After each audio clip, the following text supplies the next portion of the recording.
আমি ধনঞ্জয় মন্ডল, মানবাধিকার দিনাজপুর HRCBM রংপুর বিভাগীয় কোঅর্ডিনেটর ধনঞ্জয় মন্ডল।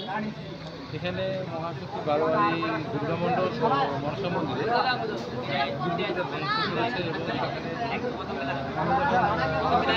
সেখানে যখন আমরা থানাকে অবগত করি সঙ্গে সঙ্গে পুলিশ সেখানে আসে এবং পুলিশ জাহাঙ্গীর সাহেব দেখতে পাচ্ছেন, আর এসেছে সার্কেল মহোদয়।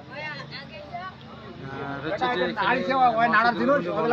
মূর্তি ভাঙচুর করা হয়েছে এবং এই মন্দিরের এই যে বাঁশ বাতা টিম বেসমাবেশে হাজার হাজার জনগণ এখানে উপস্থিত রয়েছে। এখন এই মুহূর্তে এটাকে চেয়ারম্যান সাহেব, এখানে ওয়ার্ডের চেয়ারম্যান সাহেব এবং সার্কেল মহোদয় এই বিষয় নিয়ে আলোচনা করতেছে। আমাদের দাবি হলো যে মামলা রেকর্ড করে আসামিকে দ্রুত করা আমাদের চাহিদা। আমি ধনঞ্জয় মহন্ত, রংপুর বিভাগীয় কোঅর্ডিনেটর HRCBM।